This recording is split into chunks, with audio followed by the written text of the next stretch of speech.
This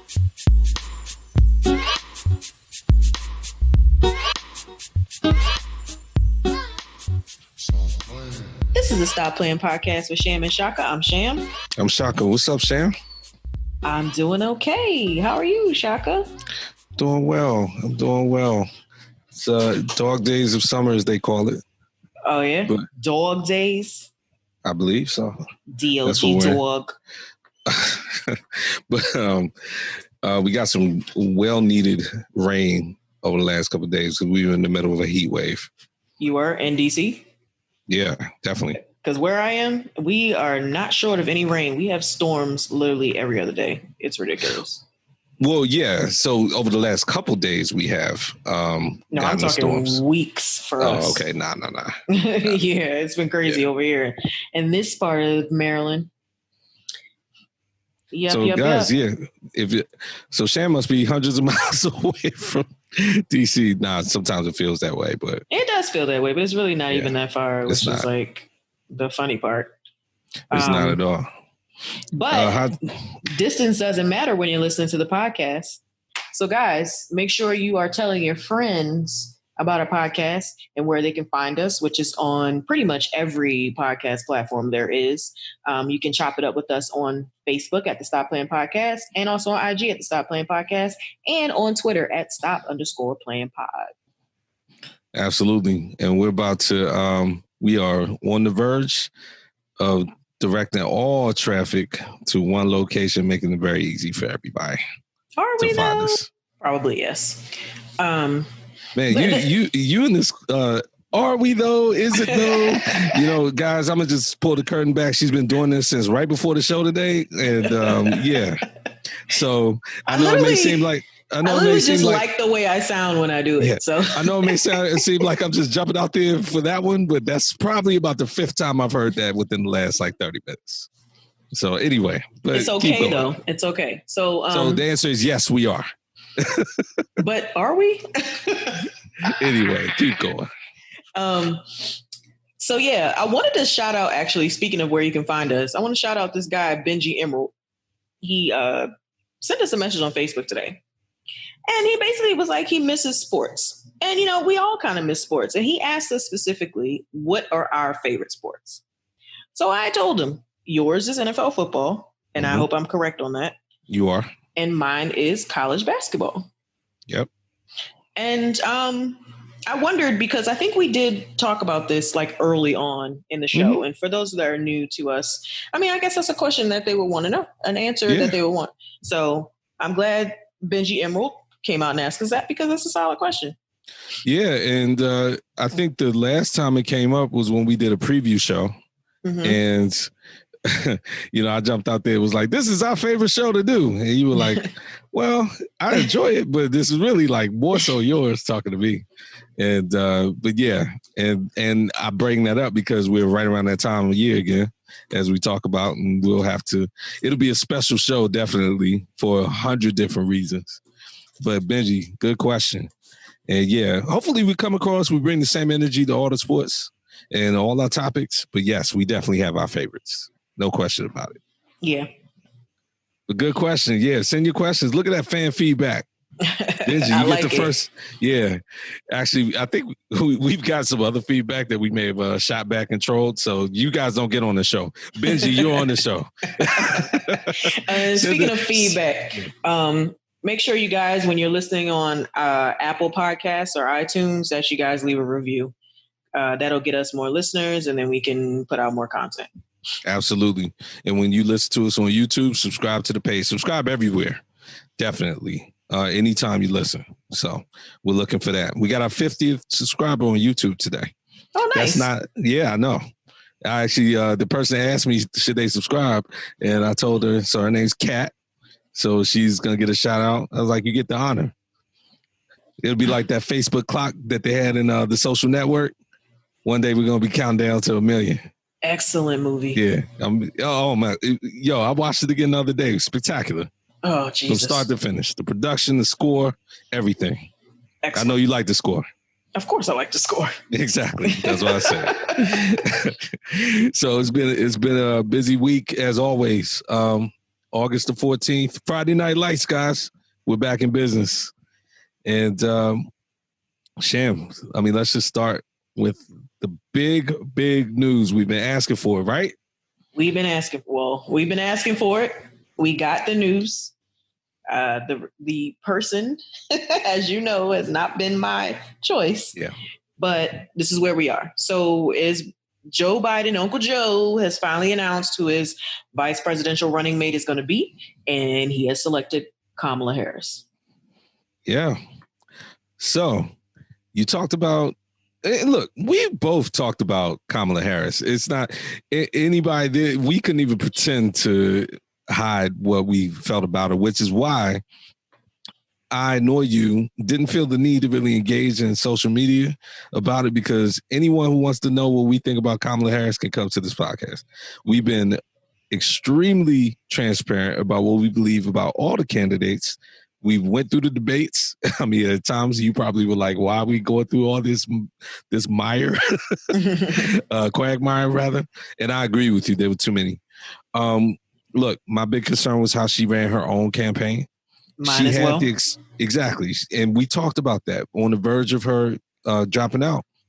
She had great excitement, and she's generated that same excitement in the announcement, but just the nuts and bolts of what she decided to do, having her family members run it, and just the chaos that came out of her campaign was a poor reflection. That being said, though, I mean, qualification, she has them, but I mean, all the same questions are there, stuff about her record, things of that nature. Sham, I think what's bothered me more is just the civil war that, I mean, Black people just find something to argue about. Yep. We just can't, take a moment and say, this is a good moment, history is being made with this pick. Mm-hmm. Then we can have a constructive conversation about her record and Joe Biden's record and everyone else's record. But we don't know how to be constructive. At all. This was destructive this whole week. And it's exactly what I feared would happen. Yeah. The first reason, and I've said this many times, I feel like she shouldn't have been picked because now I feel like she's being rewarded for running a horrible campaign, which we both you did say that she did. Yeah. And secondly, my other fear was that, look, if she gets picked, this is what's going to divide Black people. Because even when now I think it's a great thing that he picked someone who's already been vetted. We know everything we need to know about her at this point. Because she was running for president herself. So she's definitely been vetted. But being that she was, everybody had already drawn such a strong opinion about her, and it's carrying over to this vice presidency, and it's clouding the fact that we need new administration. Yeah. And one of the big things that I've seen this week, aside from the prosecution history, look, I've decided that people don't know what prosecutors do.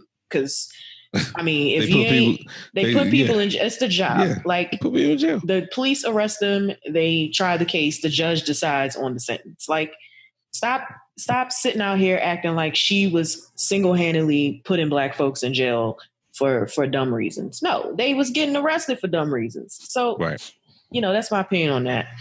And also, too, the whole deal about, okay, she's not Black because she identified as Asian when she was sworn in as a senator, but now she's trying to be Black for Black votes. So, look, here's the thing, folks. And I'm going to teach you some fourth grade history lessons. Everybody buckle up. There are races, there are ethnicities, there are nationalities, and there are origins. And they're not the same. Her race is Black. Her ethnicity is Indian and Jamaican. Her nationality is American. And her origin is the United States. She was born in freaking Oakland. So stop trying to say this woman isn't Black, because she is. I completely agree with all that. Well, okay. I completely agree with the last part, like your explanation about the differences. Yes. I do think it's fair to question, when she identified, like what her motivations were for identifying with something at some time, no matter whether it's sticking the race out in the forefront or sticking the nationality out in the forefront. But yeah, you're right. I mean, all those things, things are not mutually exclusive. That is correct. So you can be black and, from an Asian country or whatever, and you can have all those things be true. I think the fair question is, when did she choose to put something in the forefront, and why did she choose to do it? Now, how big of a deal is that? I mean, it should be asked. But yeah, it's one of those things. Yeah, Sham's giving me the not a big deal at all look, which I can see. And yeah, I think it's one of those things like you ask it just so that you can kind of get a feel of what the person is thinking, and you move on. Look, the bottom line is this. Let's just get to the meat of it, Black people. I need y'all to find me a reason why anything that Kamala Harris has done is good enough to not vote for her and Joe Biden over 45. That's the thing. And if you can't find that, which you can't, then let's all just be quiet. Because at the end of as we've grown up, people are sitting there like, I don't like either one of the candidates. You know what?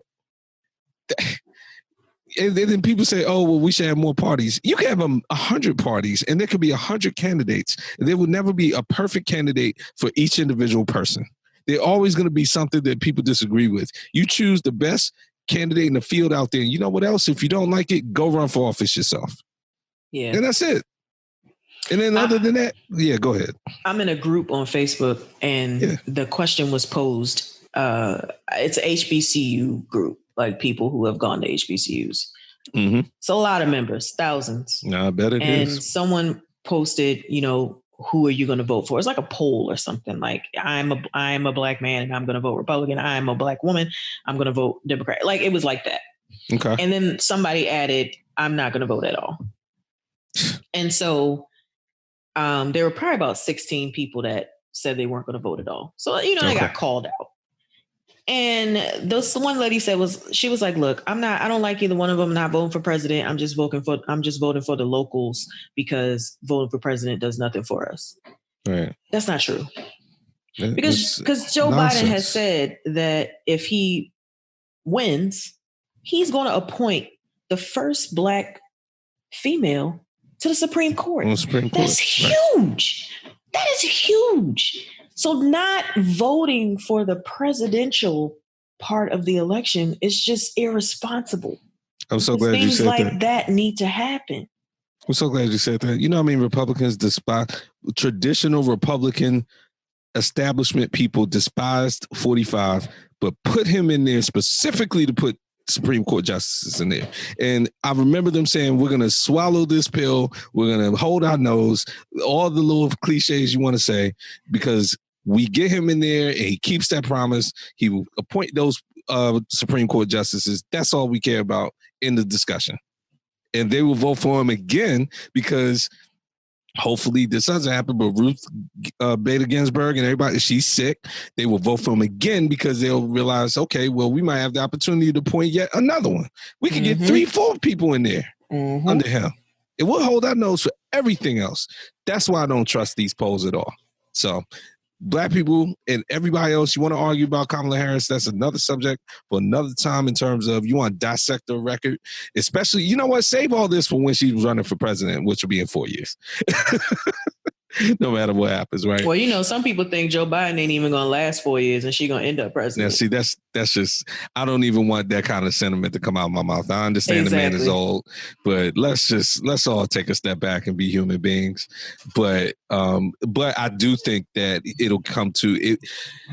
Without saying all that, I do think that he will, because he's even said, this time around, yeah, he's always wanted to be president, but it was more so like, I just need to go ahead and do this to take control of the situation. Right. So I don't think he really has the want to go to terms. I think he chose someone who, frankly, even though she really, really rocked him in the debates, they have a similar concern about their background, which is the irony of it all, especially as it pertains to criminal justice and all that. So he like you said, he chose someone that's vetted, and that I think he could feel comfortable with supporting if he chose not to get a second term. Oh, and she gonna rock the hell out of Mike Pence. I can't wait for that debate. Let me tell you something. You are the political guy on this show.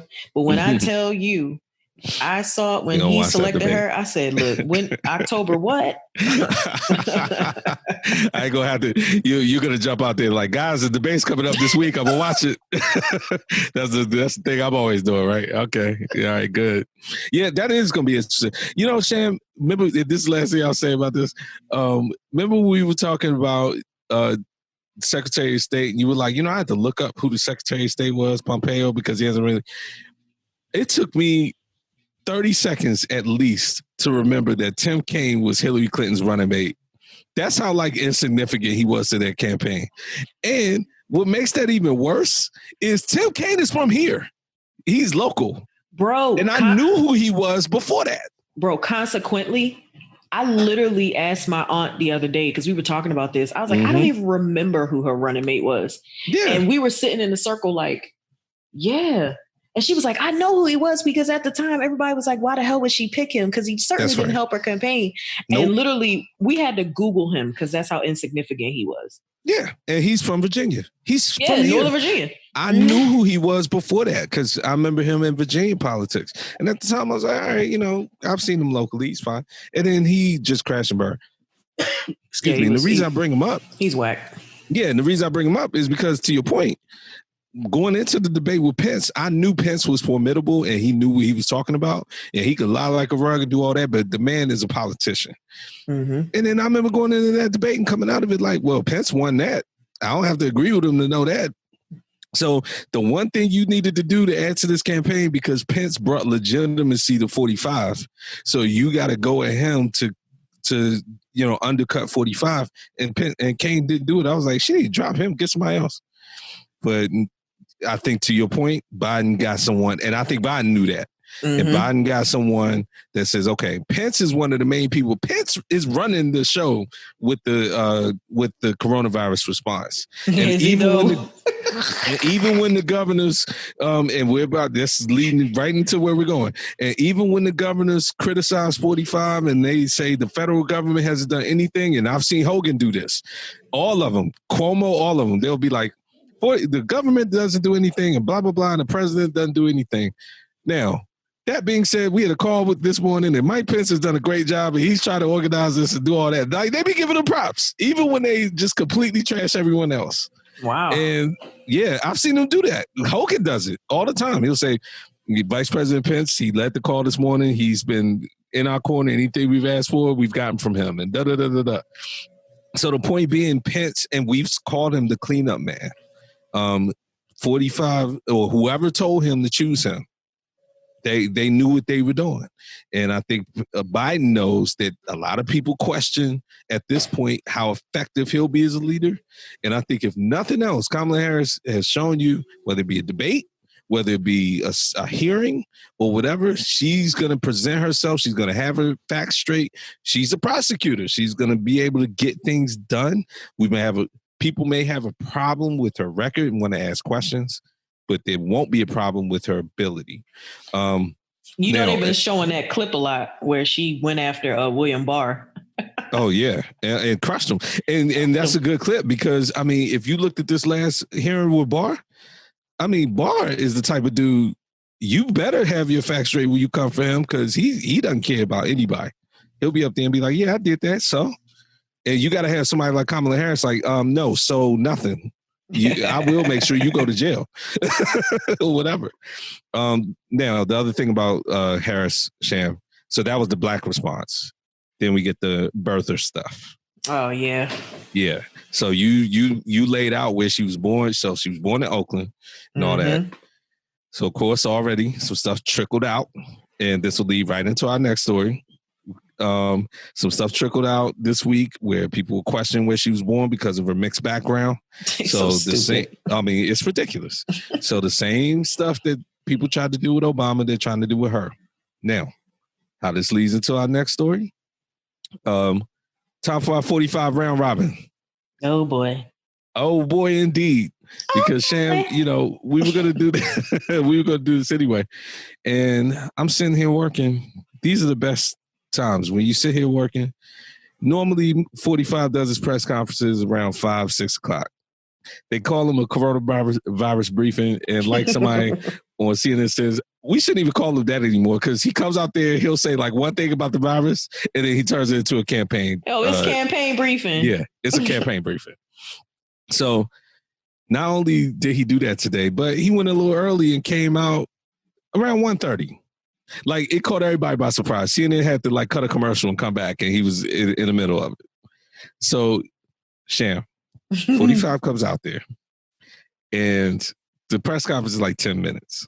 He comes out there, and he reads a statement, and in the statement, I'm not lying to you, he said, talk to the Democrats. This is the Democrats' fault.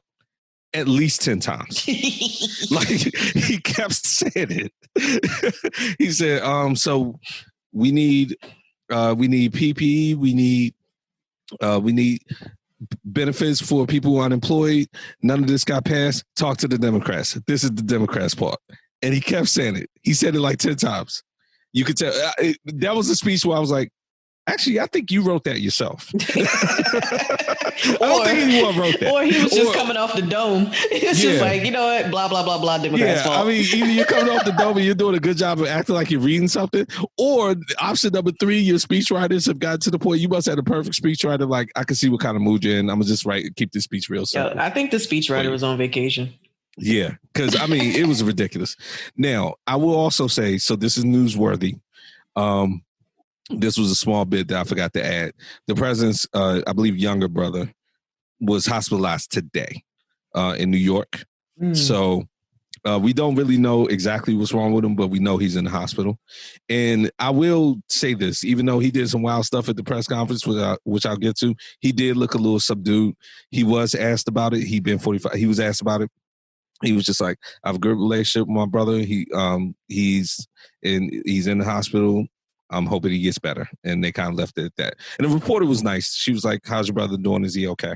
So I think he was a little subdued. Even though he did do that, you could tell that was on his mind. And apparently his plan was to go, he probably is in New York right now. His plan was to go this afternoon. So that's probably why they moved it up, because he wanted to get out of there so he can go see him. So he gets up there, he talks about that. Sham, his new thing is mail-in ballots. Like, that's his crusade. He wants to eliminate mail-in ballots. He does it. In his mind, they're not going to be trustworthy. Really, this is voter suppression. I mean, absolutely. We talked pure and simple. We talked about this a little bit last week in detail. And he's amped it up. And he's framped it up. Like, he's gone nuts. He's basically like, and he actually said the words, because the Democrats will get more votes this way, or that's something like that. He literally said to the American public, I'm doing this to stop the Democrats. Yeah. And no one seems to care. Yeah. And then he'll cite like some election, like in some county, and be like, you see, they still don't know who's going to win now because they're still counting votes. And first of all, his facts are like completely false. And then he did try to backtrack at the end of the press conference. He was like, and you know what? Who knows? Maybe it will be to my benefit that all these extra votes come in. I'm not doing it just for that, because he knew that people picked up on what he was blatantly saying. Oh, yeah. But at that point, it was too late. It's like trying to erase it, trying to delete a tweet. Exactly. Exactly. But so the post offices have taken out sorting machines. And there are photographs of trucks taking mailboxes off the streets and driving them away. So, granted, this is important for people who need mail for other things, right? But period. I mean, mail. You need mail. Period. Especially older people who are getting mail-in prescriptions. That's a big loss for them. But the voting aspect. Yeah. I'm on the crusade. I'm literally imploring people, look, do not count on the United States Postal Service to get your ballot in. Yeah. Go to your local board of elections. I don't care if you got to go, somebody from your neighborhood can just round up all of them, drive to your local board of elections, put it in the box. There's somebody there guarding that box 24/7. Yeah. Do that. And don't rely on the mail to get your votes in. Let's talk about the mail since the pandemic. Sham, I don't know about you. I've gotten stuff in the mail that was dated 2 weeks ago. I have not had that problem. My mail in my neighborhood has been pretty consistent. Like I get the informed delivery in the morning. I check my email. It tells me what's going to be in the mailbox. Oh yeah, you sure do. I go to the mailbox. It's in there. Guys, if y'all want tips or how to like stay on top of like coupon clip and stay on top of just things in general, go to Sham. When she told me about that, she was like, "Oh, I know when my mail's gonna be here because I checked the site." And I was like, "What?" Nah, they send me an email every morning around 7:45. I get an email saying this is what's going to be in your mailbox today, and it's about 90% accurate. She was so suburban. She was suburban before she moved to the suburbs. She got all of it in order. The coupons, the mail. She knows what is coming. She got their email notifications. She's part of the neighborhood group. All that stuff. I fully embrace the digital age. Like the less work I got to do, the better. Because look, if I check the thing and it ain't nothing in my mailbox I care about, guess what? It's gonna stay in there until the next day or the day after. I hear you. Yeah, I'm still living 19th century. Like, hey man, when it gets here, it gets here. You say you put it in the mail, all right, I'll look for it, whatever. But I feel you though. I feel you. But I'm not saying that like it may slow down. I'm just saying personally, right now I haven't been affected, but that doesn't mean I won't be next week or next month. I've gotten stuff from the government, both federal and local, that was dated like 2 or 3 weeks ago. Oh, that's crazy. And they'll give me a deadline like, you need to respond to this by like, and it's like, yeah, that was yesterday. I'm calling y'all. So I don't know who's lying. Either y'all are lying or the post office is lying. But so that's what he's doing. So to your point, that's why this is so precarious in the middle of a pandemic to play with the mail like this. And it's just another example of why whatever Kamala Harris has done short of killing somebody. And even then it's like, who would you kill and why? I'm joking. But we need to get him out of office, period. Absolutely. Now, one quick thing, I brought up a press conference. Just wanted to kind of just throw this in there. It happened this week. There was a shooter on the White House lawn during one of 45's other press conferences earlier this week. So as he was doing the press conference, someone got onto the perimeter of the White House. I don't know how far they made it. And there was a shooting. The Secret Service shot the person. The strange thing about this, Sham, is, again, it's now Friday. Mm-hmm. This happened early in the week.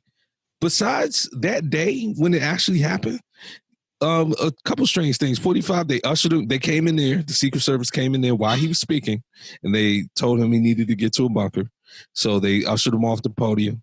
Didn't really tell the reporters what was going on. Then he comes back out, maybe about, I think it lasted like 20, 25 minutes while they subdued the shooter, or shot the intruder, I should say. He comes back out, finishes the press conference, and pretty much was not rattled. Like, he seemed all right. But besides that, Sham, I haven't heard anything about this, which I find very strange. I mean, you haven't heard anything about it because he missed. I'm talking about they shot the guy. No, I'm saying the Secret Service shot the guy, but you haven't heard anything about it because the shooter missed. Okay.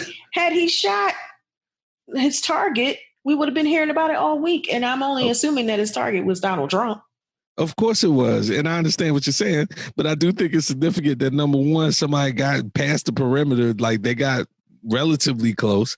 Number two, he got shot. Can we hear why he was even there? I mean, besides, the obvious, but was he with a group? Who is he? Can we get some details? Is the man even alive? I feel like they could have killed him and we didn't even know about it. Well, they didn't kill him. He's a 51-year-old. They clearly didn't kill him. 51-year-old man. His name is Myron Berryman. Look at you. There you go. There I go. Oh, that's all we need to know. Next story. All right, cool.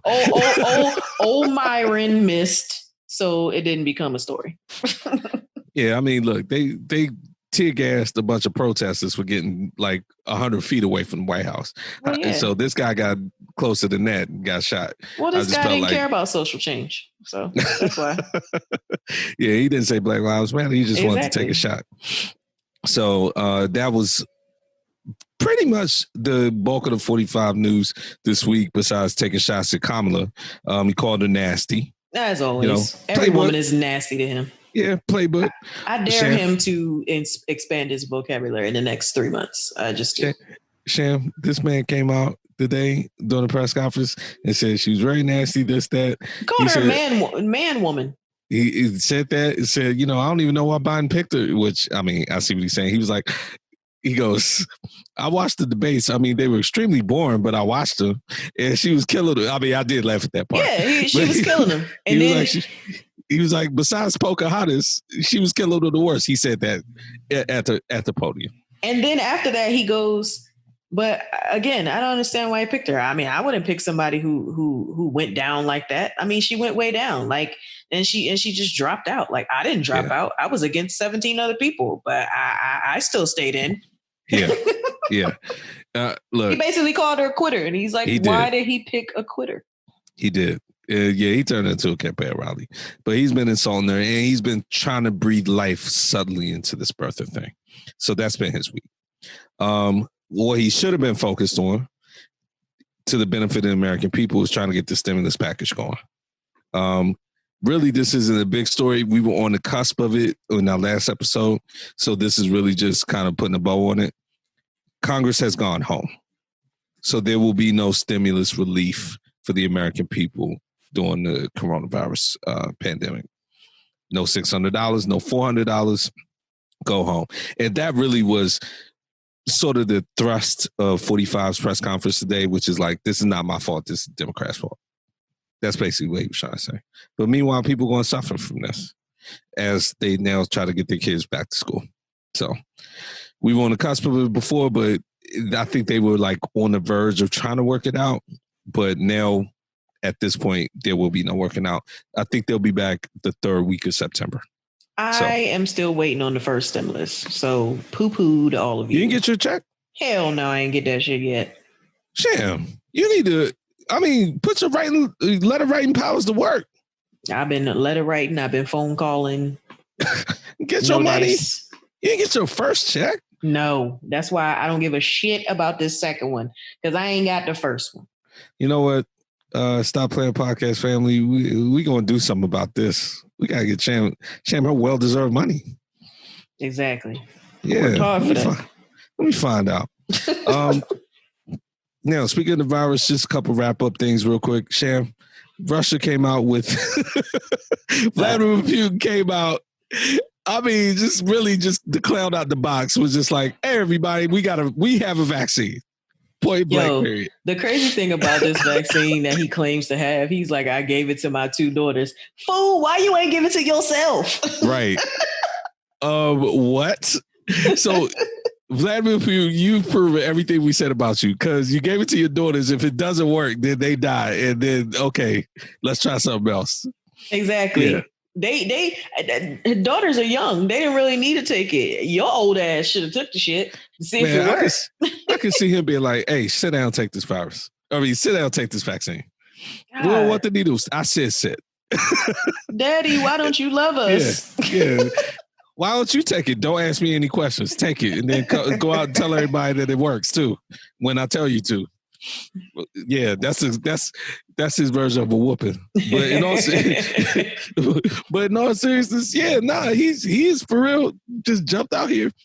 So immediately, everyone, especially in the U.S. Now, look, when you have stuff like this, it's always going to be side-eyed by the U.S., China, whoever, because you don't want the other country coming out first. So you're going to be like, that's not going to work. And that's what the U.S. did. Everyone except Trump. Trump was like, 45 was like, I hope it works, because that's his man. But all like the medical professionals were like, yeah, right. Like, I came up with a virus in like what, a few months? Or a vaccine. I keep calling it a virus. A vaccine within a few months. Like, did you guys even test it or what? What are you guys doing? He tested on his daughters. Yeah, exactly. Yeah, he's like, yeah, you see my daughters right there? They look healthy to you, right? This works. And he's basically ordered the people of Russia, like, y'all taking this, because he's basically dictator over there. But people like Uncle Tony was like, look, guys, don't take that. That's not going to work. I love Uncle Tony. Yo, I want to invite Uncle Tony to my house and have a nice Cabernet with him. Like, I'm going to tell you what. I'm going to invite Uncle Tony to my house, and we're going to have some drinks, because Uncle Tony, Sham, he's looking about as mad. I mean, we've been saying it. Uncle Tony has now dropped the pretense of courtesy. I saw him today, and he looked like he was great. He was on Matthew McConaughey's little. He has like a video podcast, and he basically was like, "Look, no one has done anything we've recommended. People just go out, do whatever they want. You know, I want to open the economy too." He said that. I want to open the economy too, but people are just skipping steps. They're opening when they think that, you know, when they're ready to open instead of following the science. And it's a disaster. I mean, he looked genuinely exasperated and upset. I'm sure he is. This is his life's work being shit on. Like, right. And he's been shit on. And he's probably like, look, I'm tired of this, man. You guys are discrediting me. You're not listening to me on top of that. So I don't have time for this anymore. And you guys are dumb. Talking to his fellow citizens. Like, y'all some dumbasses, and I agree with them. Yeah. Yeah. Now, to a country that we found very interesting because a couple of new developments, New Zealand, they're, they had gone 100 plus days with no new cases. Mm-hmm. They got basically a flare up this week. Yep. So now it's exploded, quote unquote, their version of an explosion of 17 new cases. And they have 36 active infections right now. Exactly. Now, a lot of this has been traced to kind of one family and one event, but they're still trying to figure out where they even got it. Exactly how they got it. The thing I found interesting about this story is that, look, New Zealand was very proud of the fact that they hadn't had infections because they had taken all the right measures. So obviously it's frustrating to them to try to figure out how this family got it and how it spread. But at the same time, I like what the prime minister said. She said, look, okay, I mean, we were able to at least sustain that period of time that long because we did the right things. We're going to have a setback, and we'll always have setbacks. We're going to try to figure this out. But she put some of those measures back in place so that it doesn't spread some more. Exactly. And the prime minister there is like, look, y'all ain't doing shit until I tell you you can do shit. Right. And they listen. Like, and they listen. She puts curfews in. She does everything. She puts the fear of death in those people. Yes. And without actually saying it. Exactly. Now, right. The cases started with like a family of 7. 4 of them were infected and 3 were not. 3 of them were negative. And now like 13 other people were connected with the 4, but they're trying to figure out like how, and if they flew in or anything like that. So, but still only 17 cases in a country of that size is still good. Yeah. So I applaud her. I love it because she's a woman and she's running the country and they're actually listening. And then listen, and we talked about how, they haven't figured it out yet, but they have a very methodical and measured approach to contact tracing and testing. They know who the family is. They know, I envision like some kind of war room where they have a map and they have all these things. Like they're just trying to figure it out, but they know where to look and they know how to look, which is way better than our country. Like we can't even figure out how to give the test in the first place. So, and how to get it back quickly and how to contact trace. So it's just a lesson. So I said it to say people will say, oh, well, New Zealand, these things don't work because they still have it. It's like, well, it's a virus. That's not how it works. They're mature enough to understand that it's going to come back, but they're still going to take measures to not exasperate the problem. That's the lesson you take. But exactly. I already know. I already know. Stupid. They are. And I mean, they're going to have the path of least resistance. Yes. While we're waiting for the vaccine. Or even a treatment, which I would like to have right now. But yeah, I mean, at least treatment. And then, speaking of stupid people, to round things out, in Georgia, the schools are reopening, like already, especially in the South. And there's so many reasons why this story is terrible and stories like it. So they've been already and even at that time, it was 800. That was in the middle of the week. I think it's jumped up to like 900 cases in Georgia, in one district in Georgia where they opened up. There have been 900 cases with kids being infected. Now, if I'm not mistaken, because maybe I'm reading a couple stories at the same time, maybe I'm confused yours with another one. This was also the same district where a girl went to school and showed they were supposed to have all these rules in place, masks and social distancing. And she went to school and showed everyone in the hallway or what have you. And nobody was doing that. And it went viral and she got suspended. And then they came back. So I think it is a different story. But this was also in Georgia, I believe. She showed that picture, got suspended. A bunch of people got sick, and they had to reinstate her back in school.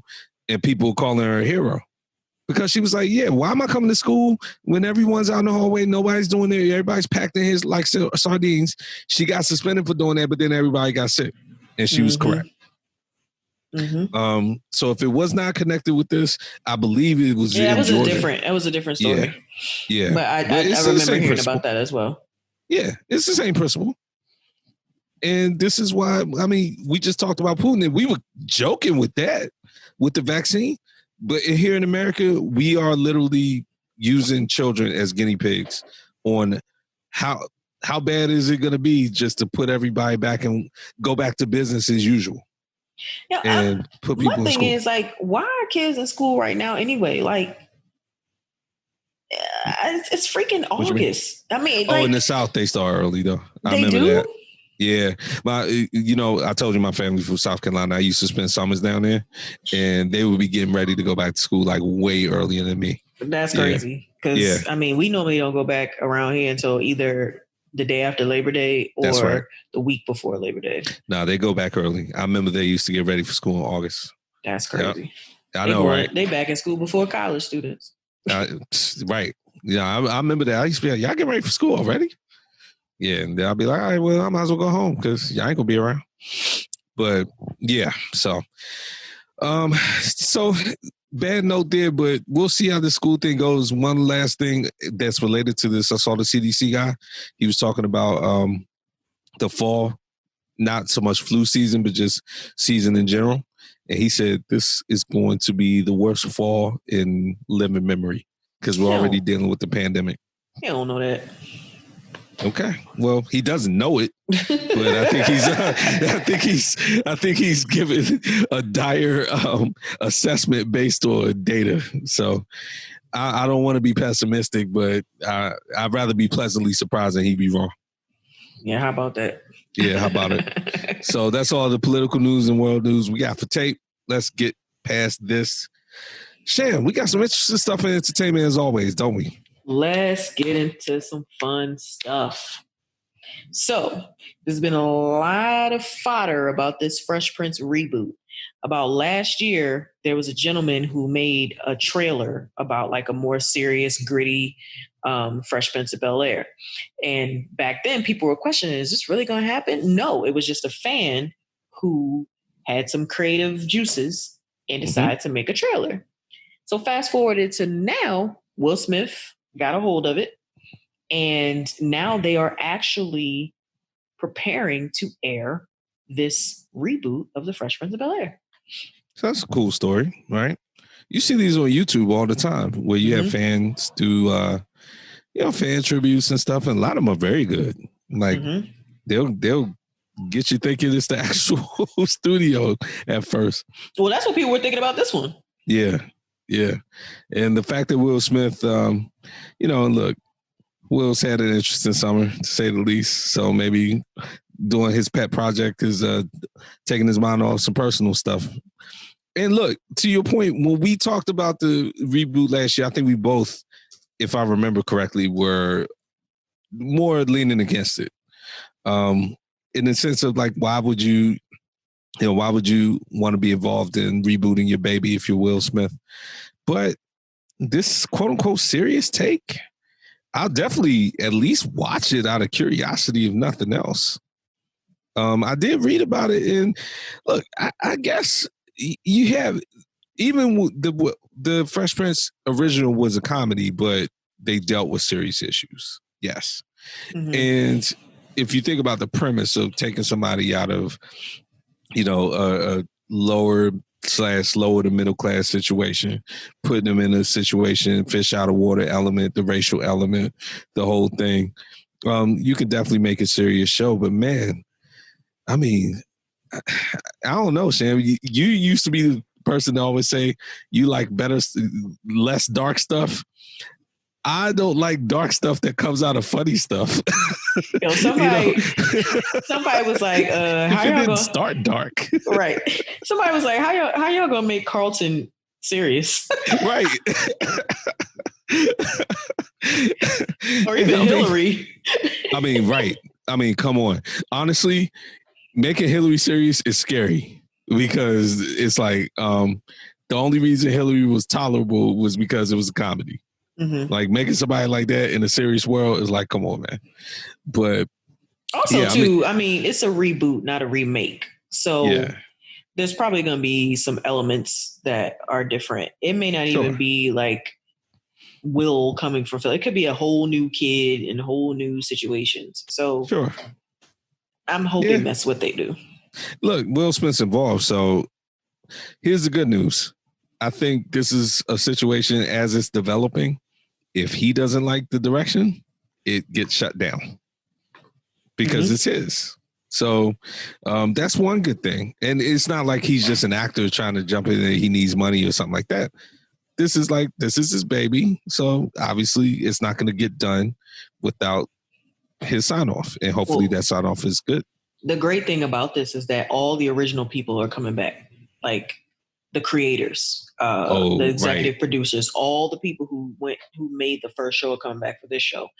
And they're saying that people like studios are already or streaming companies, I should say, are already bidding to be among the platforms to streaming. Like Universal TV, Netflix, HBO Max, and Peacock are among the streaming services that are bidding to get it.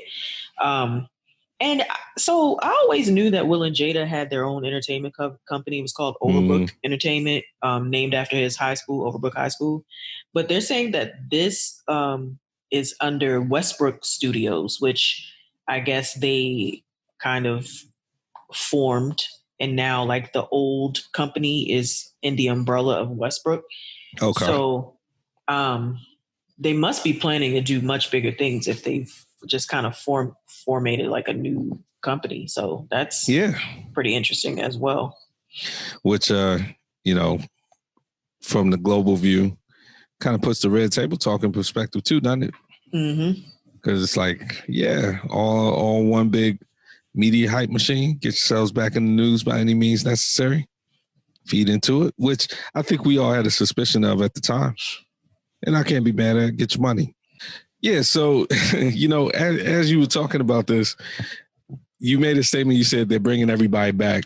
And the first thing that came to my mind, and I was smiling already, when you were like, they're bringing everybody back. I was like, well, they're not bringing all the cast back. Now, obviously, James Avery, we know he passed away. Mm-hmm. But you and I have talked about and Viv. And before you even said that, I was like, can we go to Aunt Viv for a quote about this in general? Because, she's always down for a quote. And I haven't seen one yet. But I can't wait to go to her for a quote on this. She always wants to smoke. Yes. And I could see her being like, oh, we're going to make it darker? No, I'm down for that one. Yeah, let's go. Let's come back. Yeah, let me chastise young Will.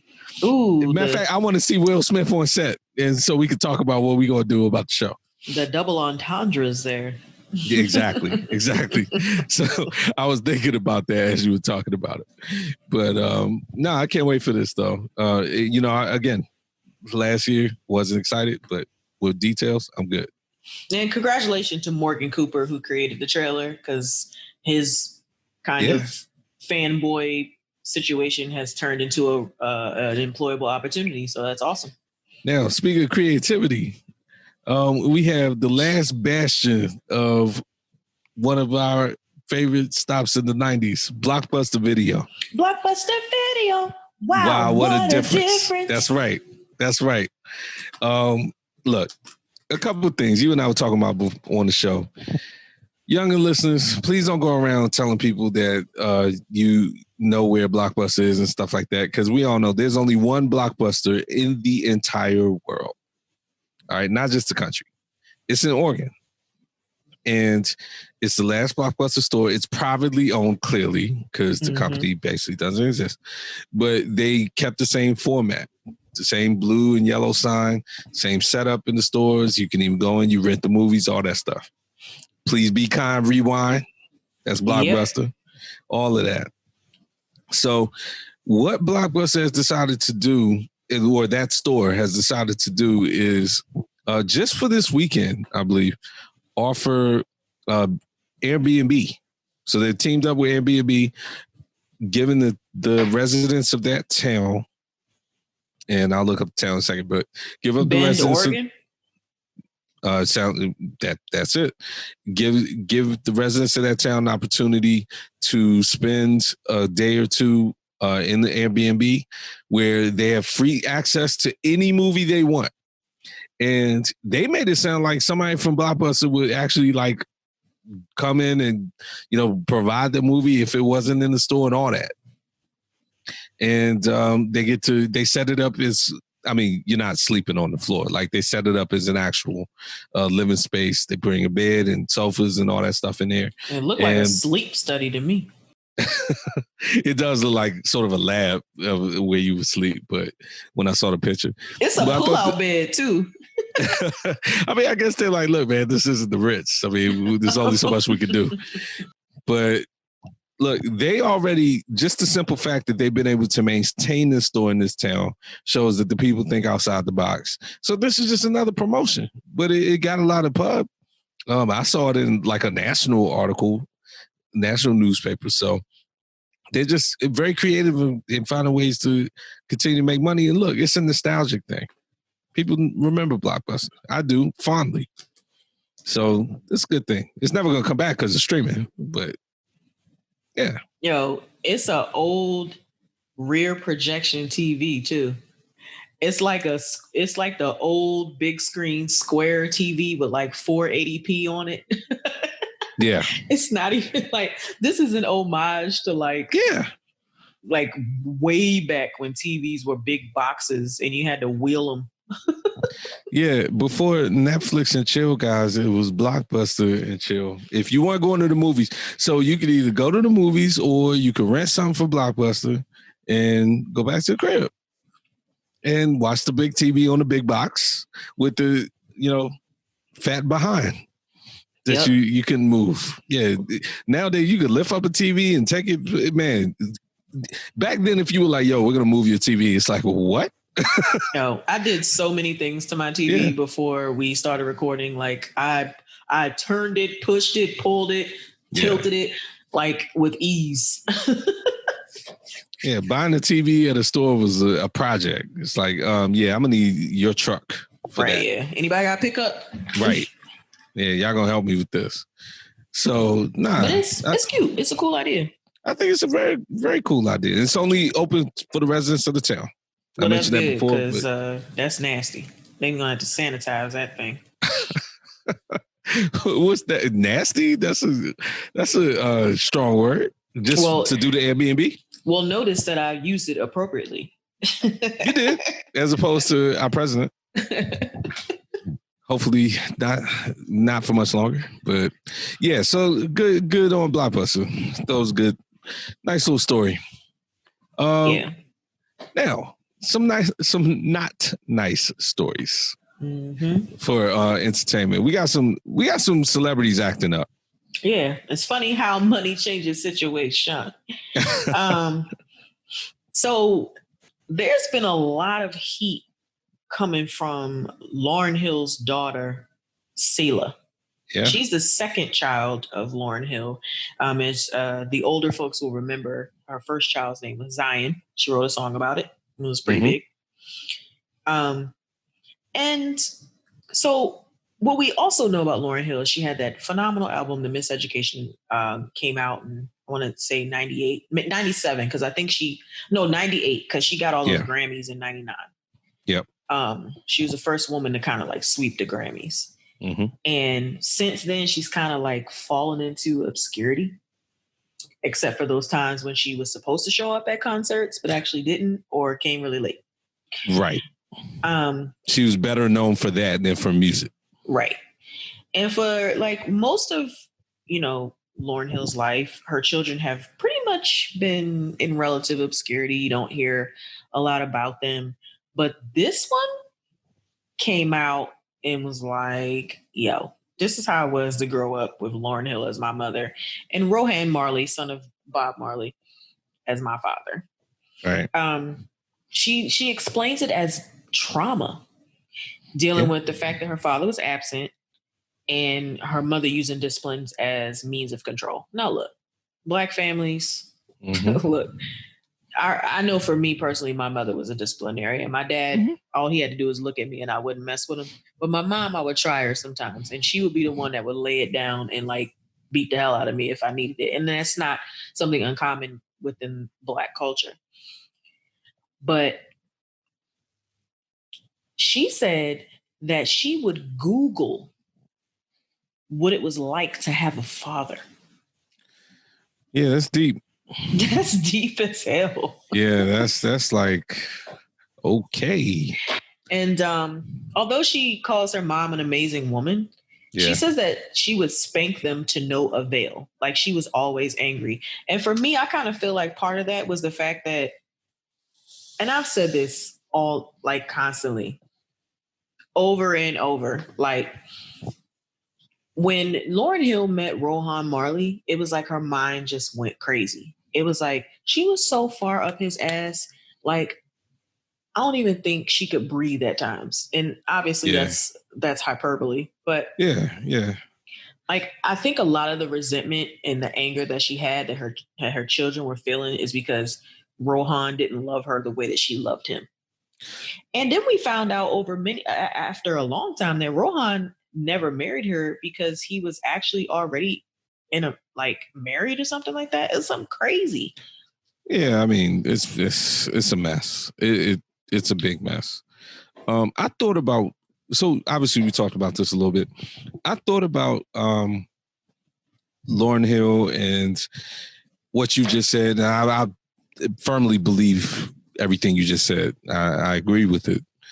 I mean, correct me if I'm wrong, but wasn't her relationship with it was Praz, right? In Fugees, wasn't it also kind of like very dependent? In I think a lot of her album, she talked about it. I'm talking about Miseducation, but even after that, about how like, I mean, so I'm trying to, I guess what I'm trying to talk about is she may have a pattern of like, these relationships where she gets really, really, really dependent in them and they scar her. Oh yeah, the relationship that's with what I was trying to say. really Wyclef, not Praz. Yeah, I said Praz. Yeah, because actually she and Wyclef were messing around, but Wyclef had a whole wife. Right. So that's what I'm saying. Like, yeah, I would not be surprised. So to compound that, to get out of a relationship like that, do your own thing with the album, which is ironic. And I think people even talked about, and she talked about how that album, was a big journey for her and it empowered a lot of women. But at the same time, she was still very scarred. The Fugees were very successful and all that, but she had that complex relationship with Wyclef. And I think then turned around and had the complex relationship with Mr. Marley. And it's like, you got to deal with those things on your own. And then so that they don't manifest themselves when you're parenting your child. Yeah. By the way, on just a whole separate note, the picture you showed me of her daughter looks exactly like she looked in Sister Act. Yeah, I can see that. But also too, like I saw a side by side with her and Rohan, and she looks just like him too. So it's just kind of like she got both of them like a good mix. I think just the way the picture is like put together and her hair in it and all that. Her daughter looks like her character in Sister Act. I should put it like that. But yeah, it's look, for somebody to say I Googled what it's like to have a father. I mean, there are other kids, of course, who haven't had fathers in their life. That's a deep statement in general. Especially when you know who your father is. Right. But yeah, it's sad to see someone, to your point, who knows who their father is in that stature. Saying it, just making that comment about Google. The only other thing I was going to say on a slightly humorous note, the only other time we heard about any of Lauryn Hill's children is when she used one of their birthdays as an excuse of why she was late to that concert in England. And them people were not trying to hear that at all. You knew that was their birthday the entire life. Like, get out of here. Exactly. They booed her properly. We talked about it on the show. And yeah. So she knows not to use that anymore. Don't schedule concerts on your children's birthdays, dumbass. Exactly. So anyway, that was the last time I heard anything about her kid before this. And to round this out, I mean, her daughter says that like they got beat with the belt all the time. And she proceeds to call that slavery shit. All Black parents were on that shit. Look, I respect to my mother. I'm not going to go into her disciplinary practices on this show. Just know that they worked in general. And hopefully she believes she raised a good son out of that. But yeah, I mean, look, we all know, especially in the Black community, kids get whoopings. I mean, that's what's going to happen. Now, the extent to which you give them. And look, something she said, there's truth to a conversation that we all always should have in the Black community is, okay, are you whooping your child out of anger in general that you have? And are you being excessive? Are you doing it for constructive reasons? Are you doing it just to prove that you're a tough parent? Like, are you abusing your child? You know what I'm saying? So, I mean, the extent to which you're doing it and the reasons, if she's out here like, look, man, she was just in a painful place and just whooping us like for basically nothing. Okay, well, that's abuse. And Black people's, blah, blah, blah. Go ahead and send your letter to Shaka at stopplayinpodcast.com. And that's the actual email address now, guys. So I'll be looking forward to your hate mail if you got something for me. But yeah, I'm not opposed to, I mean, nobody's above a whooping, Shan. I mean, every whooping I got. Nobody's above a whooping. I thoroughly deserved every whooping I got. So there's that. Yeah. I mean, transitioning to somebody who deserves a whooping and then some. a few. Yeah. R. Kelly. Mr. Robert. So it seems that, and we kind of knew if you even watched the documentary, that 3 of R. Kelly's friends has been charged or have been charged with intimidating, harassing women who claim he sexually abused them by setting fire to their cars and offering them money because they know too much. So I look at this as the conclusion to basically the thought that we had about all his little bagmen and hangers on. Exactly. That we saw, whether it be in that special or just in general. This is the conclusion of that. This is the result and product of that, where they sit around, they forge documents, they cover up things. They're the payoff guys. They bring the money to the family or whatever. And when things start really going south, then they're going to start resorting to these kind of tactics. And these people are just, I mean, look, I think you and I both struggle all the time. Like, are these people as bad or even worse in a way? Because, but it doesn't matter. The point being, they should be just as locked up as him. That's just the bottom line. And I always feel like when people know things are happening and they do nothing to stop it or they perpetuate it, they're worse. Right. Because you know better. Yeah. I mean, look, I'm not going to sit here and say R. Kelly doesn't know better, but the man beyond sick. I'm not using sick as an excuse. I'm using sick as just sick. He's just a sick man. He's definitely sick. And, so in his mind, he's fine. These people know this is wrong, period. And they're just doing it out of their own self-interest because he's kept them around, kept them employed, whatever it is. I mean, it's probably his lawyer. Look, there are other people involved in this because R. Kelly ain't smart enough to like organize people and pay him. Yeah, apparently he can't even read. Apparently he can't read, right? So there it is. But in all seriousness, like, give these guys time, man.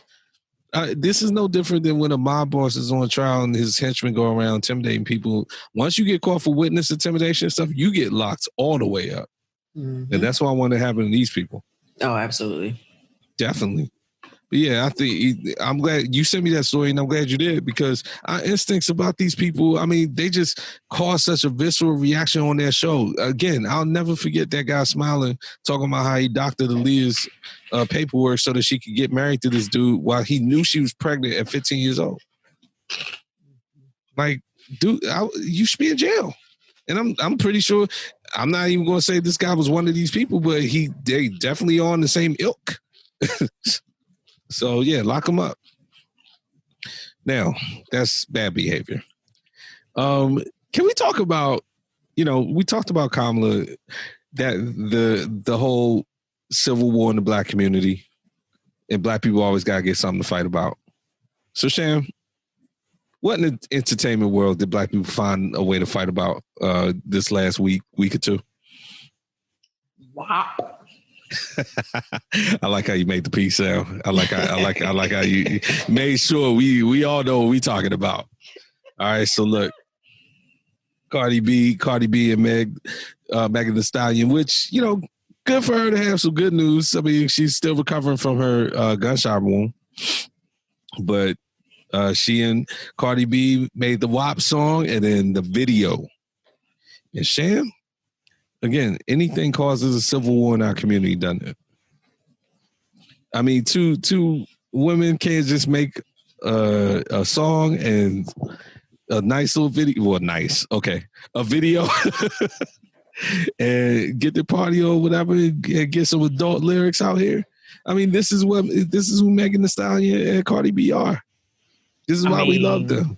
But I was just listening to it. That's why I was jamming like that. Oh yeah, she was dancing, y'all. I could see.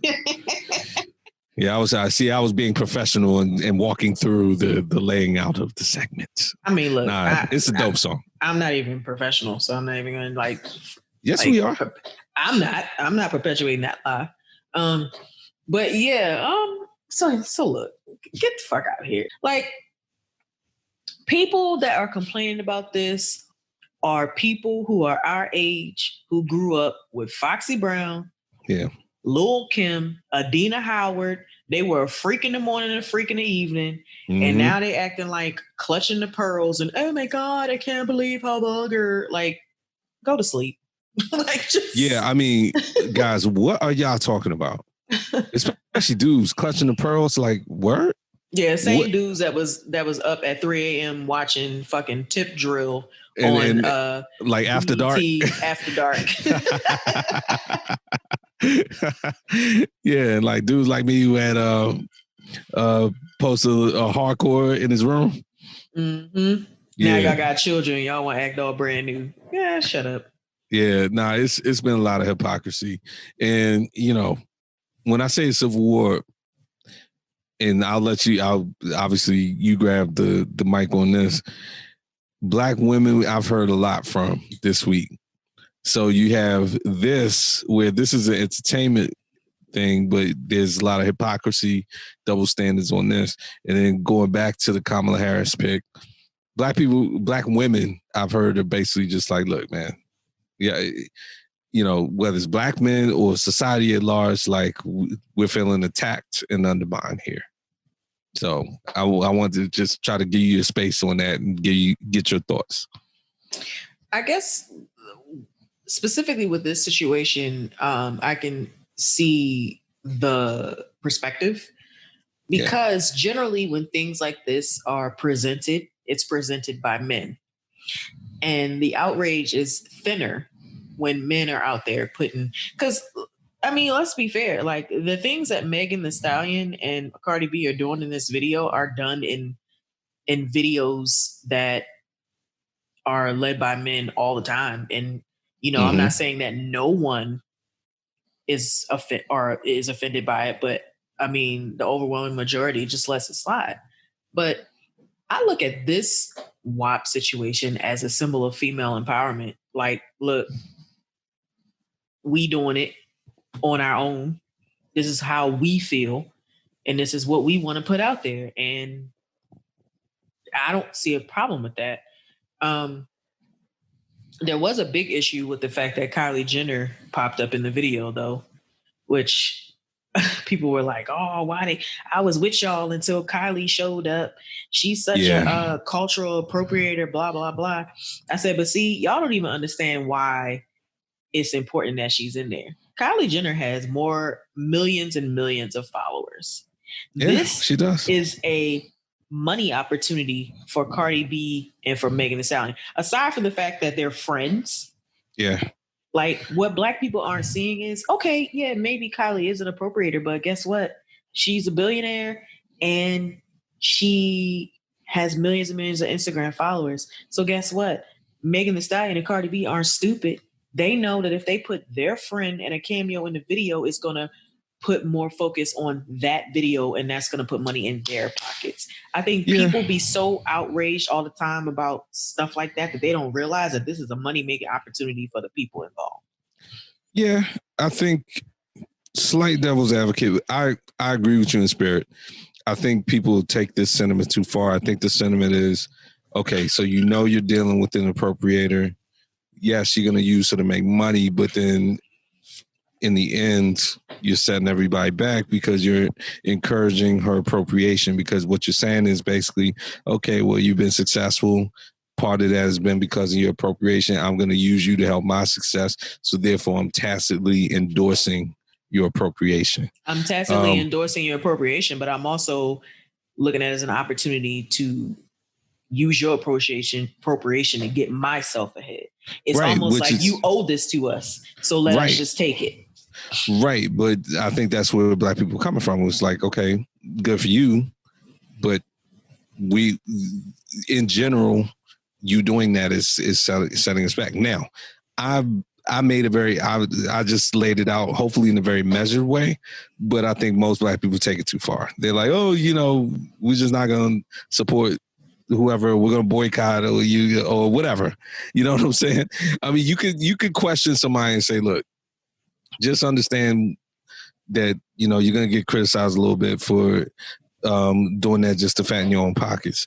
But look, Cardi B said straight up, to your point, they're friends. She said, look, I don't know what event they were at, but she said Kylie Jenner treated her daughter very well at some event or something like that. So they're friends. And that's what she cited.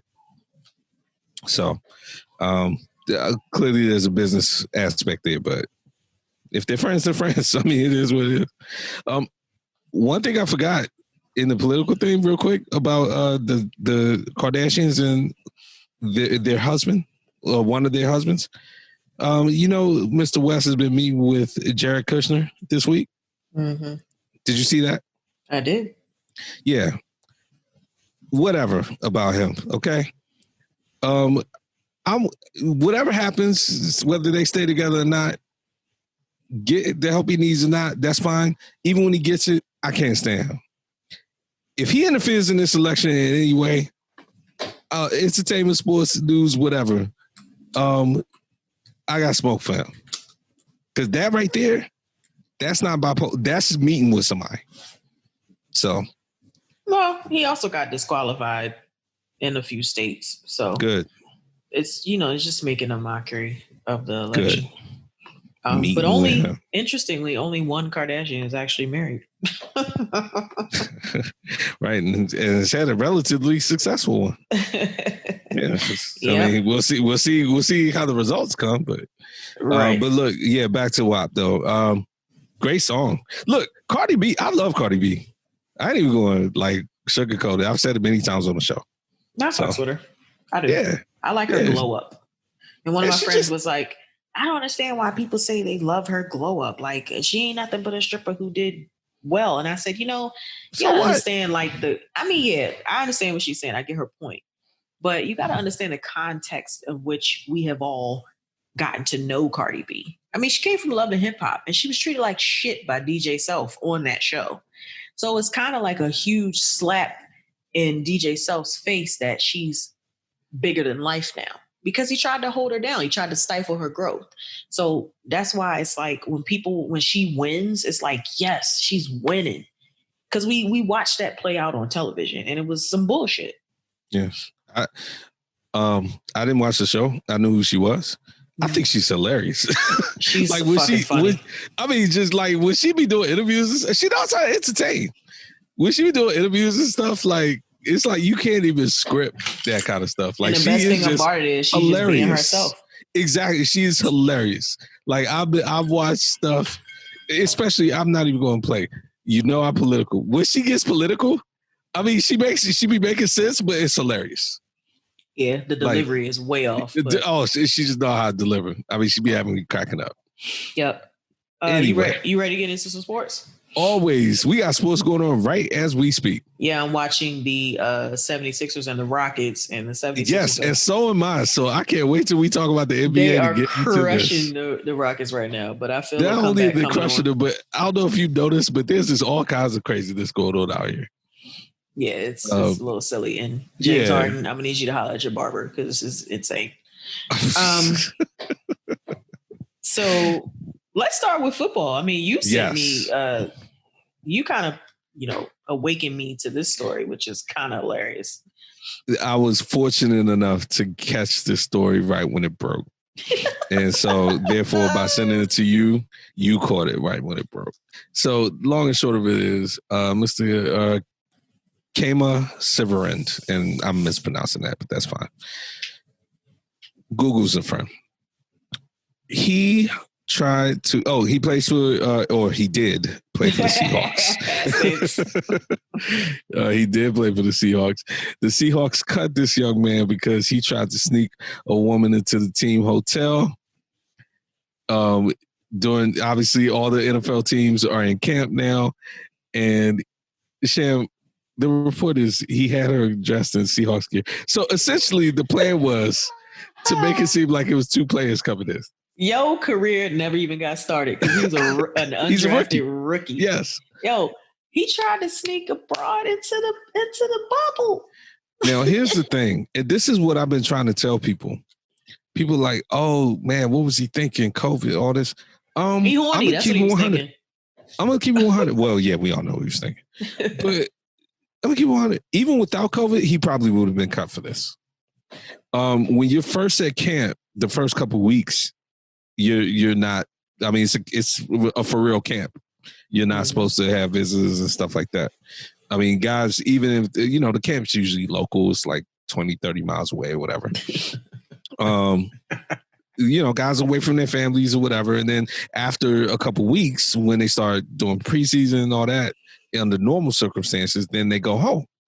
But you're not, even under normal circumstances, an undrafted rookie would have been cut for this. So, it's not just because of the pandemic. This is just dumb. Like, it's Slim, dumb. You couldn't wait 2-3 weeks, whoever this chick is, because clearly it's somebody you're dealing with already. And you're an undrafted rookie, meaning you are fighting to get into the league. You lost that fight.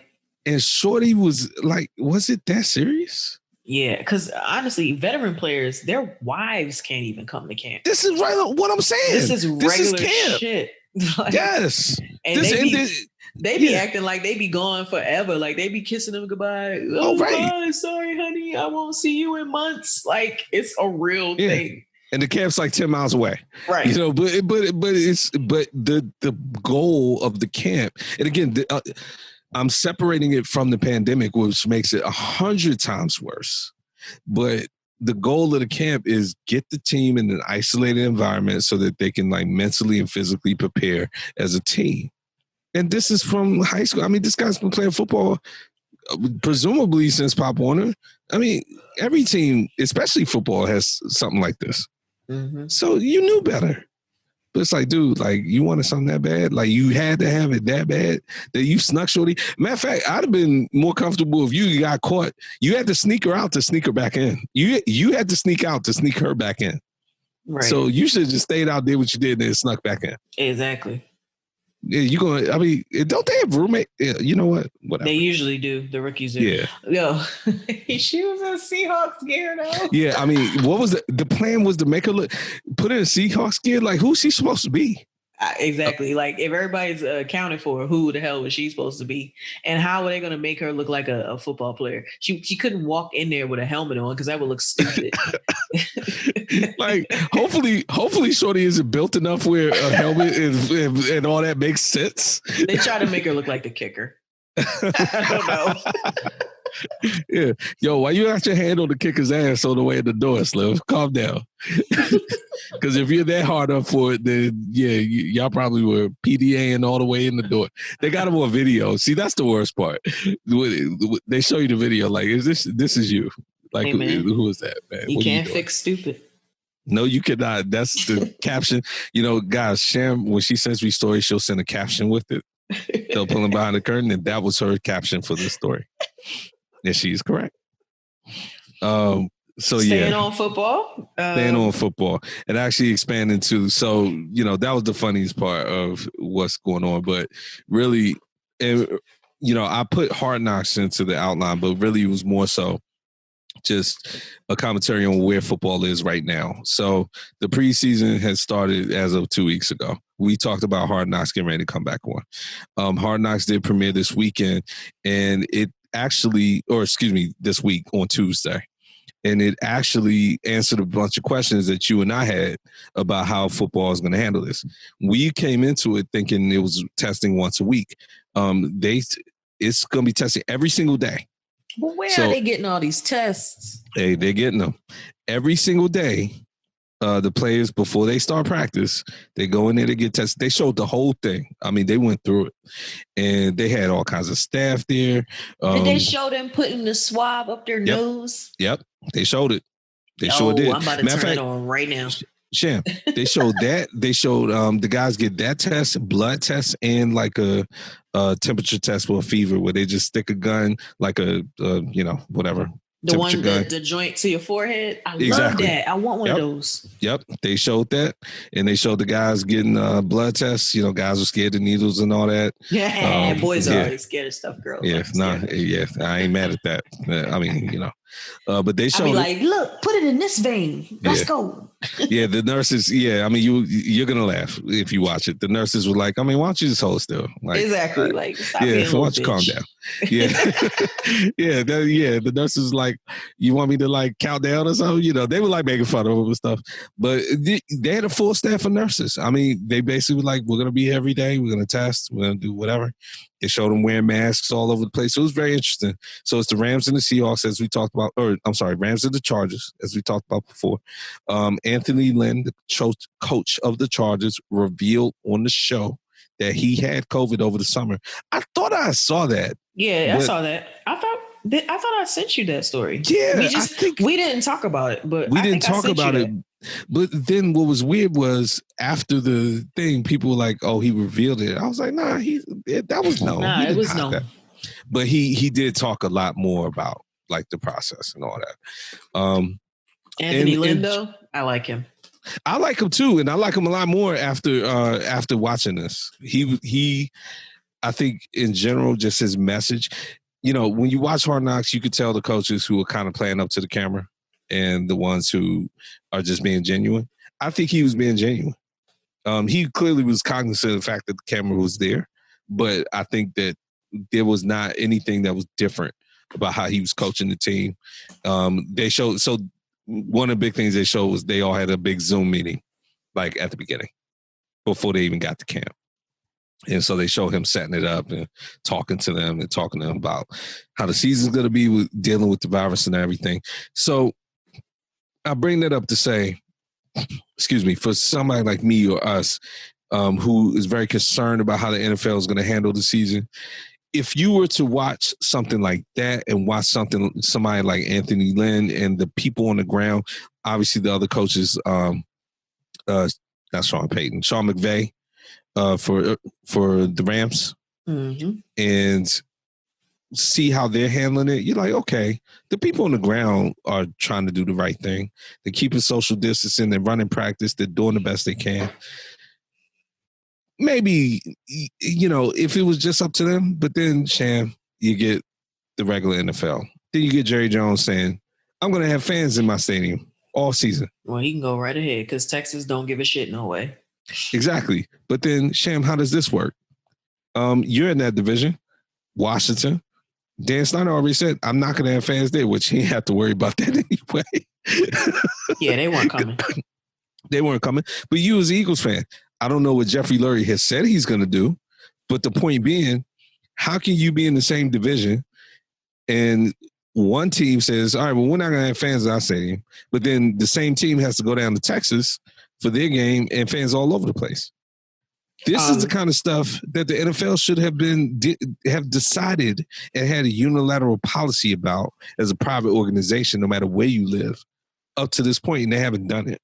Well, look, I can only speak for the Philadelphia Eagles, and we talked about this a couple episodes ago. Jeffrey Lurie can say what the hell he wants, but the city of Philadelphia has shut shit down. So there will be no fans in Lincoln Financial Field for the foreseeable future.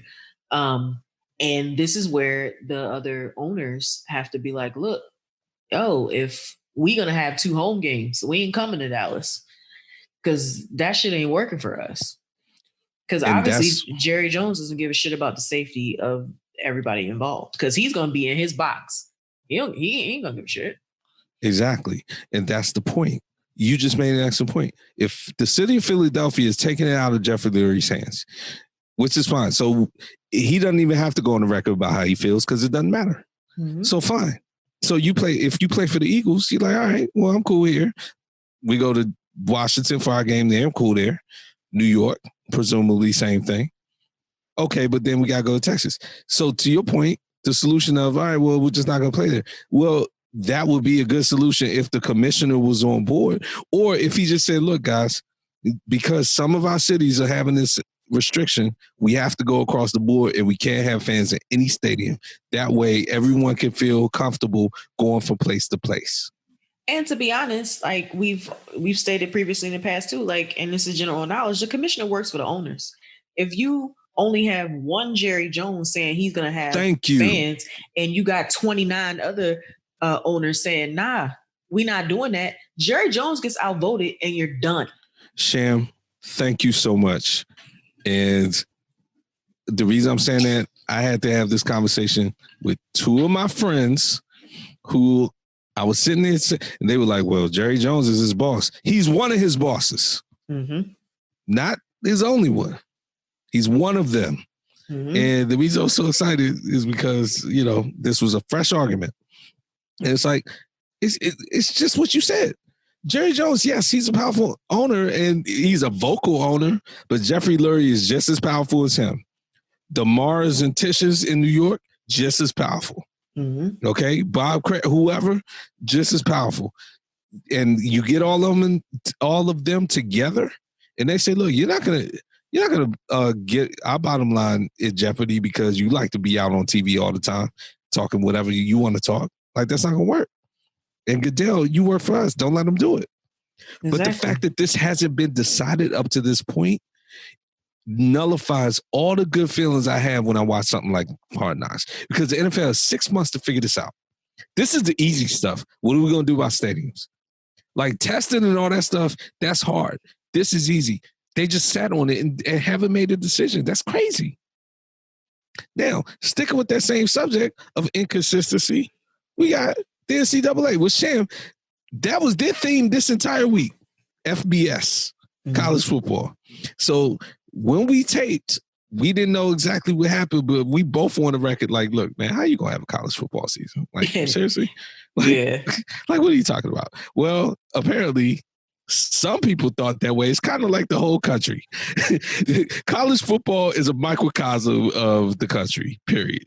Mm-hmm. And some people thought you could have a season and look everybody in the eye, and some people didn't. So as we stand now, I believe Big Ten, no season. Pac-10, Pac-12, whatever. No season. Big 12 season. ACC, no season. No season, right? ACC. Mm-hmm. SEC. Yeah, because Trevor Lawrence came out and made a statement about it. So he's a quarterback for Clemson. So and national champion and obviously extremely good quarterback. And you sent me that, and his statement was very good. Well, I'll put it this way: it was very thoughtful. It was a very thoughtful statement, and I understood his perspective, but correct. On a global scale, that perspective doesn't work. Yeah, I disagreed with him, but I thought it was reasoned and thoughtful. Correct. It was. So when we recorded last week, it was right before because it kind of got leaked because it was supposed to be announced on Tuesday whether or not the Big Ten was going to have a season or not. And I was telling you in a sidebar conversation, like, one of my good friends, he is an NCAA official. So you mean like a referee or like administration person? He's a referee on the field. Okay, on the field. Got it. So he called me on Sunday night, just, chop it up or whatever. And he was like, yeah, I got a lot of time on my hands since, there's not going to be any football. And it didn't even ring to me that he was telling me breaking news. Right. You know what I'm saying? He's delivering information to you as you speak. He literally delivered me information. He's chopping it up, but like for real, dropping a big bomb right there. Right. And so I'm just like, yeah, all right, well, whatever you need, blah, blah. And then the next day you hit me with, did you hear that like there's not going to be any football? And I'm like, oh shit, my friend just told me last night. And I didn't even connect the two.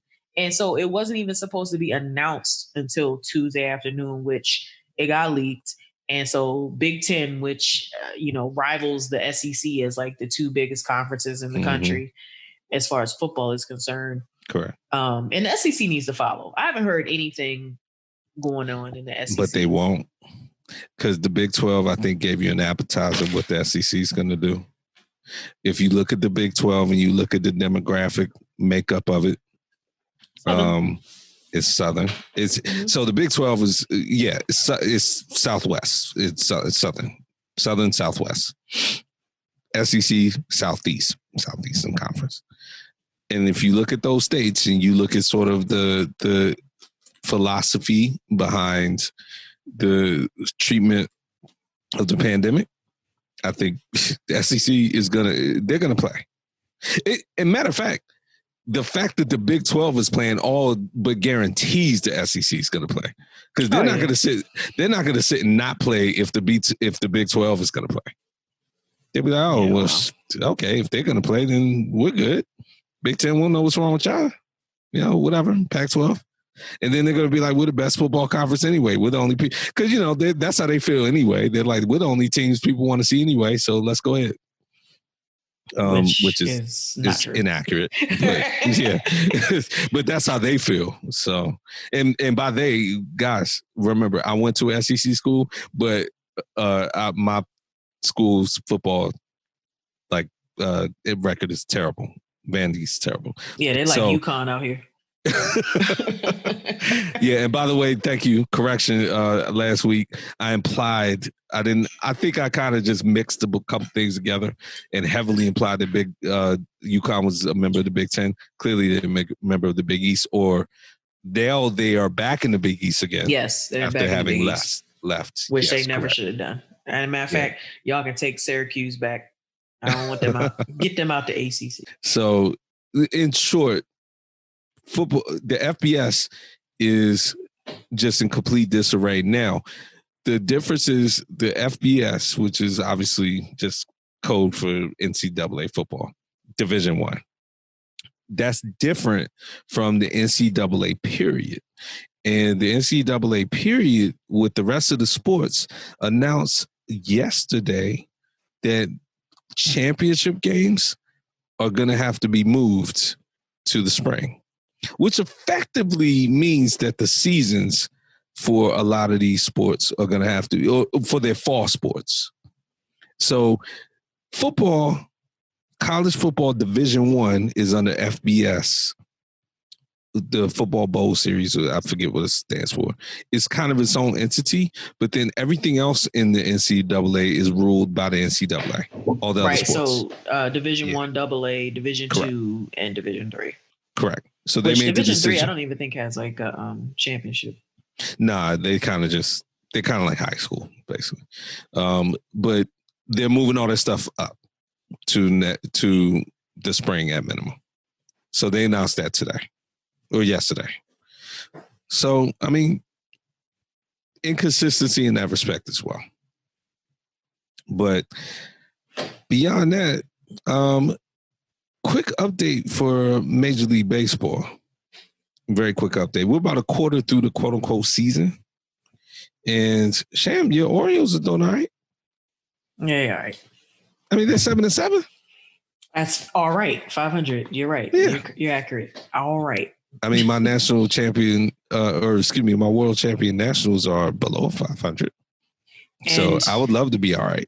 And I'm glad that you called them that, because the same courtesy that you had given me when my Super Bowl champion Philadelphia Eagles were the reigning champ. I expect that every time that you speak of the Washington Nationals, they are the World Series champion Washington Nationals. Oh, don't worry about that. They will be. Will you speak of them that way? No, but you can. See, I thought you were going to say the same courtesy that I gave you about the Eagles, you were going to return to me. I really thought that's where that statement was going. And I thought anybody listening to this right now thought that, guys, but that's why I love Sham. She really led me down the path. I was about to drop a tear. I cannot respect this right now because y'all are whipping my Orioles 7-1. So I can't. Oh, I didn't know that. I knew we played tonight too. I didn't want to mention that. Because I didn't check the score. Yikes. But actually, you know what? Our record is 11-7, not 7-7. We are 11-7. So we're better than good. Yes. And you guys are 6-10. So you guys will need this win that we are going. I didn't know y'all played that many games. Wow. Man. I mean, y'all beat us. Y'all beat us already though. This is our second series already. Yeah, that's cool. Yeah, y'all beat the hell out of us. I want to say, if I had my facts straight, maybe. Because, we've been playing the AL East a lot. But anyway, so we're quarter through the season. The Cubs are like running away with it in their division. I believe they've only lost like 3 games. Yeah, 13-3. Yeah, Yankees and Red Sox playing right now, but both of those teams are still good. Y'all are good, so that's what's up. We're behind the Yankees by 2 games. Yeah, but y'all already played them, and y'all will play them again, obviously. But I believe they swept y'all. My bad. Yeah, I believe they swept y'all. Y'all need to find a way to beat the Yankees, man. This is getting ridiculous. No, we don't need to beat them if everybody else beats them. That's fine. I mean, you better hope every single person beats them, because which isn't happening. They're actually all right. It's just y'all are good too. But yeah, so it's just weird baseball season, 60 games. I think the biggest story, really the reason I brought up baseball was not so much the update, which is fine, is that we haven't gotten any big outbreak news since last time we taped.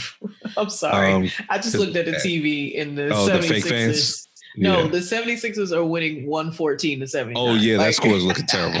God, they were just down by 13. Yeah, that score, that game turned into a circus real fast. Jesus.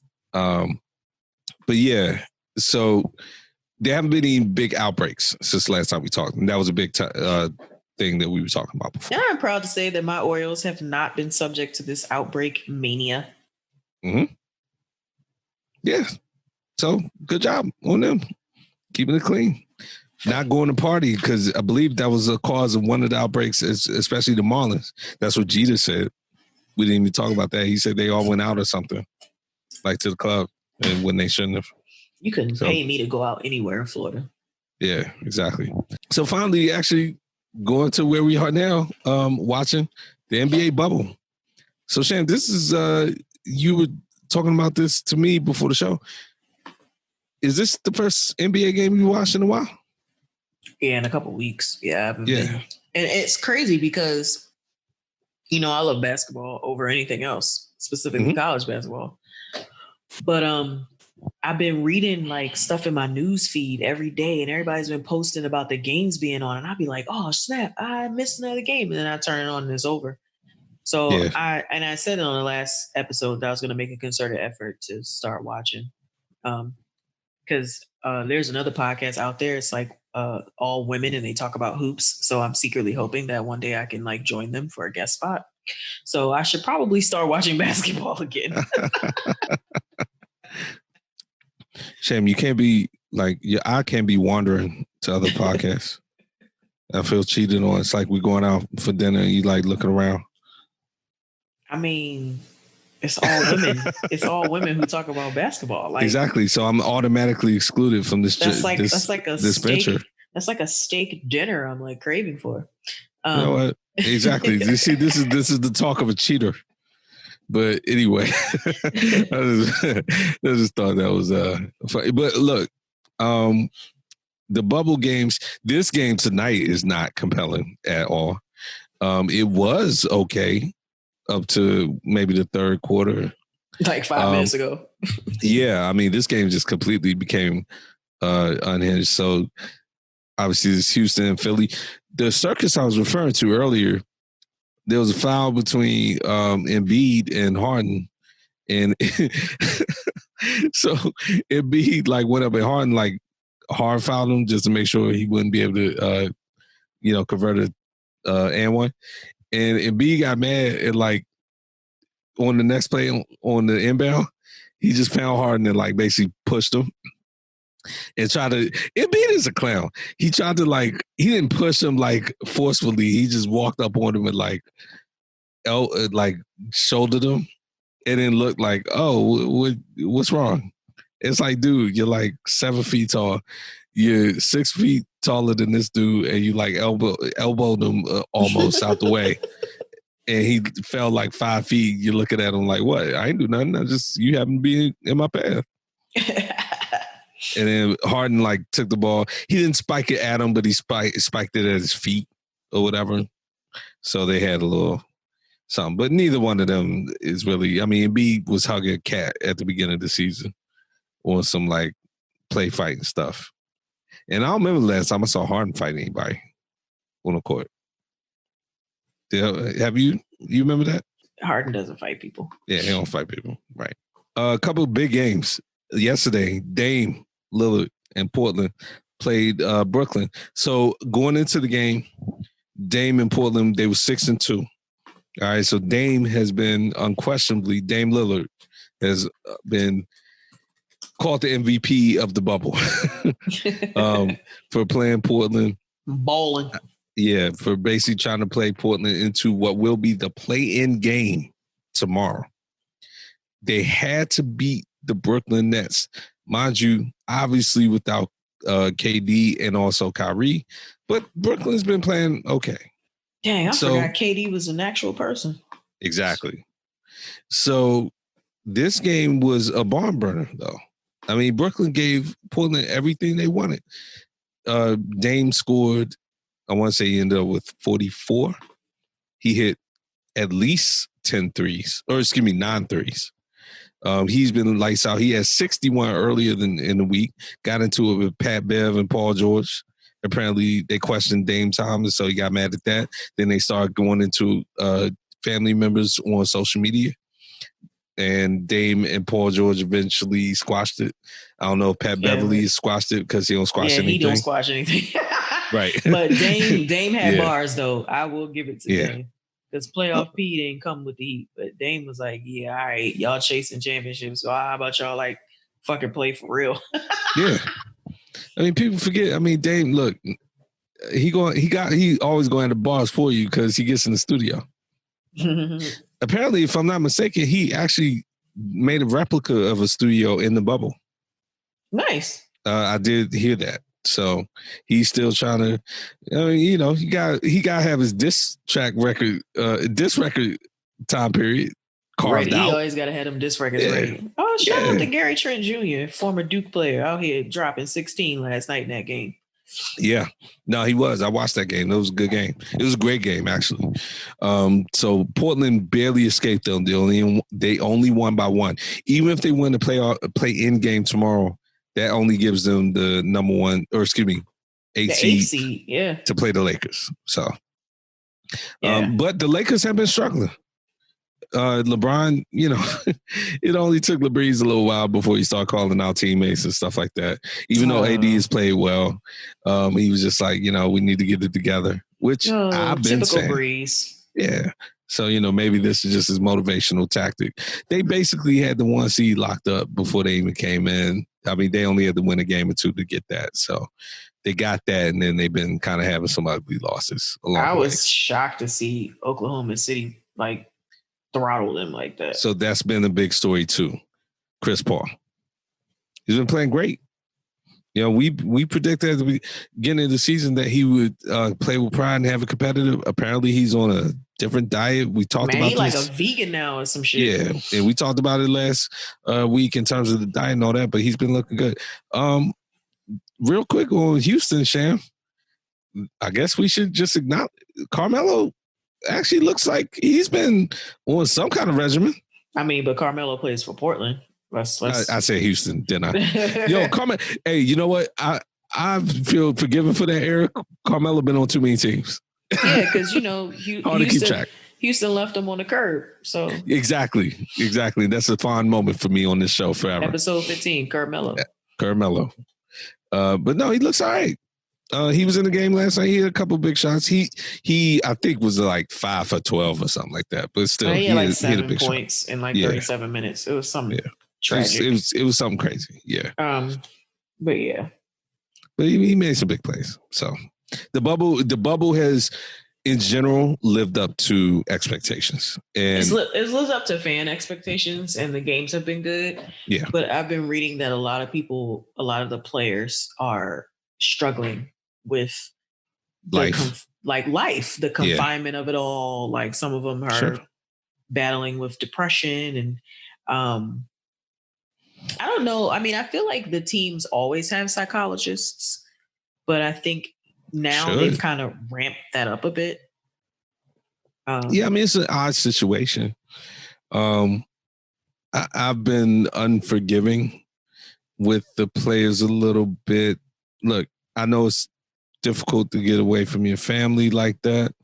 I personally don't think it's a lot to ask to play the sport for a month and a half in this situation. Again, I've been on record as saying in the show, if they've made everything safe and if they've, protected you guys, and then they're going to let their families back in for the people who get in the playoffs. So everybody else goes home. Mm-hmm. And then the people who stand there, their families are going to come in. So really, we're not even talking about 6 weeks. The bubble's only been in play for what, 2 weeks? 2 or 3 weeks? Yeah. So hasn't even been a month. Yeah. So it's camp, essentially, what we just talked about with the NFL. And I respect what the story you just said about these guys, and just it's a weird situation, everything going on in the world, and you're separated. But I mean, guys, you're getting catered in there for 2 or 3 weeks, and then your family gets to join you. Now, granted, you're not at your house, but everything else, you're still getting your Sham. I mean, I'm being as unforgiving for them with this as you were with them and any other professional athlete who's complaining about not getting paid during the pandemic. It's there is still a real world that we all got to deal with, and this is your part of it. Yeah, y'all were furloughed. Yeah. So you get no money. Yeah. And y'all are getting, these guys are getting money. You're getting money, you're working, and your family gonna be there. So I don't want to sound too crazy, but I don't know how much of that I'm trying to hear. Send your hate mail, guys. Shaka at stopplayinpodcast.com. So yeah, I mean, I get what you're saying. Like, I just think sometimes we forget that these players are actual people. They're human beings. For us, they're entertainment. But I mean, I could get it. Like, I mean, I've said this a million times before. Like, being quarantined for me is like awesome. It's like a vacation. But for some people, they have a longing to have freedom, and they don't have it. So, but I think on it's that great. Vein, that the NBA is letting their families come. They're going to have a quarantine coordinator that's going to be assigned for each team. That's going to make sure that the family members and guests meet the requirements for the health protocols. So they've thought about it, and they're going to enact a good plan. The NBA has been thoughtful about this. How you feel about the guys who are sneaking out? Because the NBA has had guys sneaking out the bubble. I mean, we've already talked about your boy going to get some damn hot wings at Magic City. Right. And wings that damn good? Nah. Yeah. But the thing about him though, and I'm Lou Williams, as his name was escaping me. Was it really worth it to miss 2 paychecks though? Like, that was my thing. Like, y'all was already out here, and not even specifically the NBA, but Major League Baseball, they were having bouts about pay and all this kind of stuff. Like, you was literally willing to lose 2 paychecks just to go to a strip club. That's crazy to me. It's crazy, period. Yeah. It's crazy, period. But yeah. But no, I respect what you're saying about the players. And you're right. They are human beings. Yeah. I think it's a difference between understanding something and then like your patience for how much of it you're willing to hear. Oh yeah. It's like, I get it, but like, all right. Message like, received. Now I empathize, but I don't sympathize. Right. Right. You know? Right. But yeah. Look, we're all in this together. We're all in this together. But look, guys, thanks for listening to this episode of the Stop Playing Podcast. As I said earlier, you can find us on pretty much every single podcast platform. Make sure you listen and subscribe. Also, again, I need you guys, if you're on iTunes or Apple Podcasts, please leave a review. You can catch up with us on Facebook and IG at the Stop Playing Podcast, and on Twitter at stop_playing pod. And as we always say, no double dipping unless it's the podcast. Keep your chips on the plate, and we will talk to you again real soon. Stop playing.